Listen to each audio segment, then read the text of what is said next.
Hey guys, Peter here to tell you about the latest from TesseracT War of Being on September 15th on K-Scope. The album has 9 tracks, 61 minutes in length, and this is the band's 5th full-length studio album. They are a UK progressive metal band. When you look at the design of this record, and even beyond the design, when you look at the sound and the experience, you have to first understand the concept in order to grasp why everything else is the way it is. This is an album about inner demons, inner wars, inner battles, a very introspective record. It's not really an album about how you exteriorize the way you feel on the inside, but rather diving deep in order to understand why do you feel the way that you do. When you have a record like this, it's always easier to see what drives these songs apart, the uniquenesses of the tracks. Because as you look to the inside, as you look to your problems, as you start to self-analyze, you're not always going to have the same end results. You're not always going to have the same starting point. So there's going to be a lot of ups and downs as you navigate through these different experiences. This album definitely offers that, and that's a natural end result of the concept itself. But this album also allows you to see what brings it all together. It's never going to be a record that you're listening to and the songs feel disconnected, or the songs feel like they don't belong together under this one single umbrella. One of the ways that they connected the tracks better is allowing some of these songs to bleed from one to the next. That obviously offers a sense of continuity and smooths a little bit of the rough edges that exist when tracks are pushing you and pulling you in different directions. So that definitely is one of the elements used in order to make everything feel a little bit more cohesive. But there's others. There's elements in the sound, there's elements in the vocal approach, there's elements in the song structures that you may not necessarily see at the surface, but underneath that surface are definitely helping connect the dots and make this album feel a little bit more together outside of the overall volatility that it has. As far as the sound goes, this album is very rich. It's very powerful. It's very clean and clear and concise in terms of what it wants to give you, the listener. I was honestly expecting an album a little bit darker. When you talk about looking to the inside of you and fighting those inner battles, those inner demons, those inner wars, if you will, it normally ends up being a more dark reflection in terms of what comes to the outside.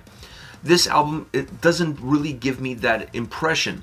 It feels very bright, even though the topics are not necessarily bright topics to talk about. But it's an album that always has this massive sound experience. It feels like when you're looking on the inside, you're not necessarily looking on the inside from a perspective of being within a box, within a shell of your own self. Once you're looking to the inside, the walls are gone, the barriers are lifted, and then the problem becomes a lot bigger. The problem becomes a lot larger. And some of that brightness comes not from the topic of discussion as far as the sound is concerned, but rather your search for where does the problem end? Where does it go?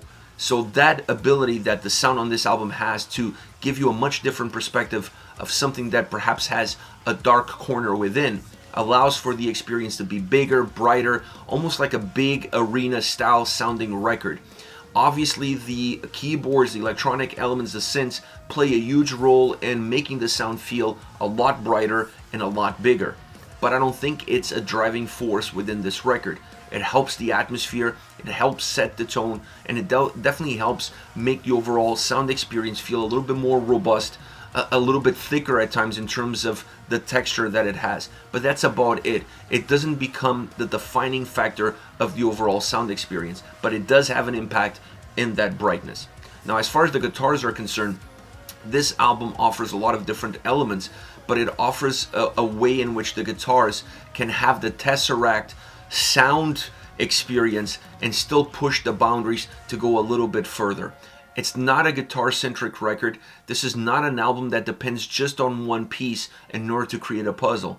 This album really implements a more diverse style, a more diverse approach in terms of bringing different pieces of what has been the sound of this band, moving it forward in equal amounts in order to create an experience that is worth by the collection of the pieces, and like I said, not just one single piece.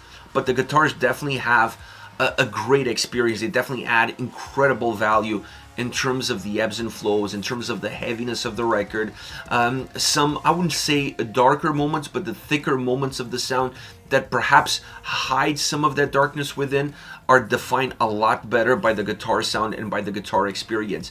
Great deliveries. One of the highlights of the album, I mean, you cannot talk about a TesseracT album without talking about the guitar sound experience and flavor and texture and everything that it offers. This album is very rich from that point of view, but is very rich at times in a very subtle way. It doesn't force it onto the listener. It allows the guitars to play a role, an important role, a defining role in certain cases, but do it in a very subtle way that allows the sound to have that rich experience, but also allows the sound to be a lot easier to digest. Considering the concept, considering everything that's happening on this album, it's a very easy record to listen to. It's a very easy album to connect with. It's not a cumbersome album. And for a record that pushes 61 minutes, the guitars definitely play a role in not allowing the album to be cumbersome from that point of view. As far as the drums are concerned, they're pretty much the heartbeat of this record. They were important in the songs that needed a little bit more oomph, that needed a little bit more thickness, a little bit more heaviness, but they're as impactful on songs that offer a little bit more melancholy, a little bit more atmosphere, that create a different experience altogether. They're always there to complement the sound. They're always there to give that heartbeat, sometimes beating a little bit faster, sometimes beating a little bit slower, depending on how intense the song is, the topic is, the war becomes. Now, vocally, this album could be defined with one word: mesmerizing. I think it's one of the most natural, organic vocal performances from this band on record. It didn't feel forced. It didn't feel boxed in. It didn't feel defined by parameters. It just felt like the natural end result of what the songs dictated it to be. Regardless of what the lyrical content was, regardless of the direction of the song, there's certain tracks where sometimes it puzzles you because you're expecting something different, but once you listen to the track, it starts to feel a lot more natural to go in this unnatural direction.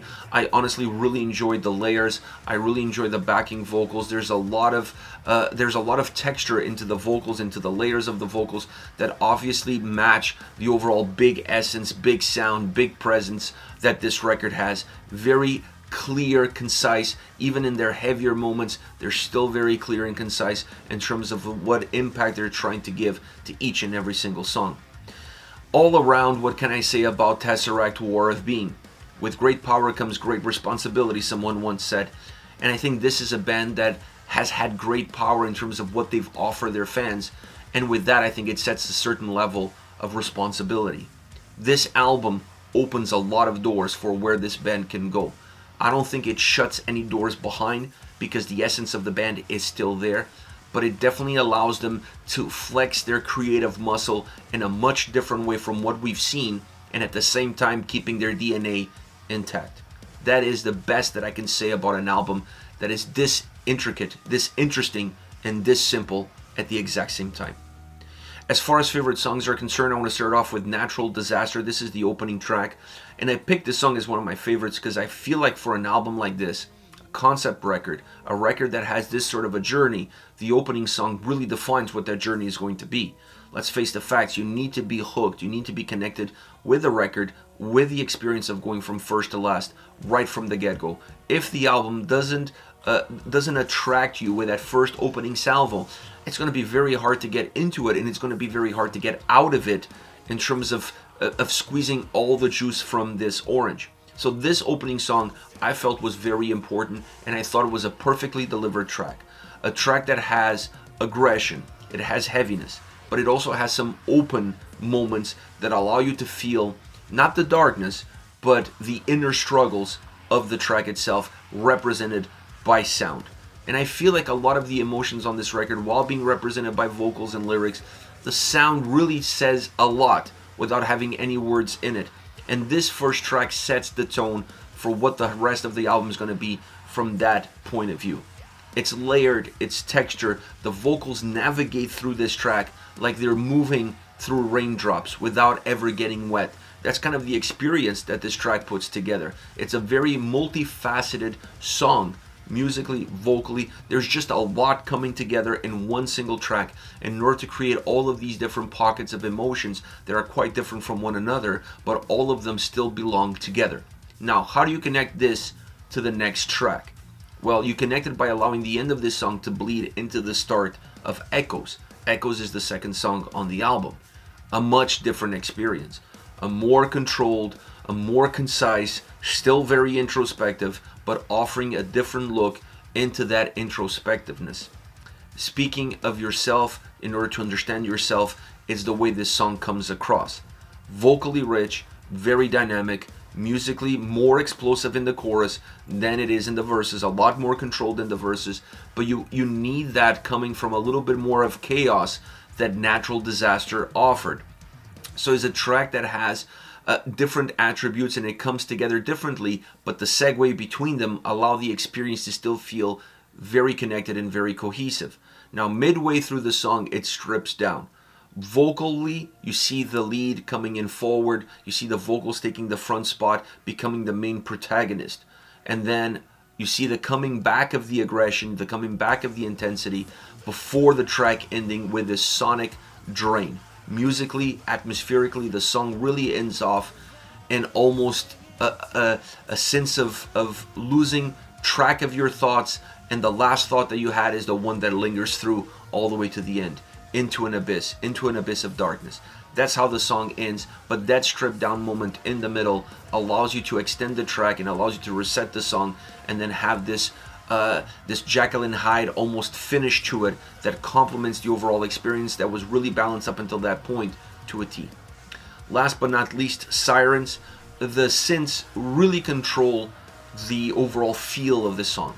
This is a track where the synths, the keys, control not just the atmosphere of the track, what the track offers, but also the sonic perspective that the song has in store for the listener. It's a song that really lives off of it in terms of making the picture a little bit more clear. The vocals are taking the lead. Because of that sound, because of that atmosphere, the vocals are pushed a little bit more into the forefront and they're able to stand out while everything else doesn't become background noise, but becomes a little bit of the soundtrack of what the vocals are trying to infuse into the song, the emotion and the atmosphere that the vocals are also trying to add to the overall track. It's a very open song. It's a very bright song because it's open, not necessarily because it makes you feel jovial. It's just, it's a song that doesn't have any borders, doesn't have any parameters. It just feels like it breathes really well. It has a massive sound, massive presence because of it, because there's nothing stopping the sound from moving. It just continues to expand, and just continues to move outwards. But because of that, you really feel the brunt and the power of the vocal performance on Sirens. One of my favorite vocal performances in the entire record. This is it, TesseracT with War of Being out September 15th on Kscope. Let me know your thoughts on the band, on the singles. Use the comment section below. I'll be reading those and getting back to you. Take care, guys.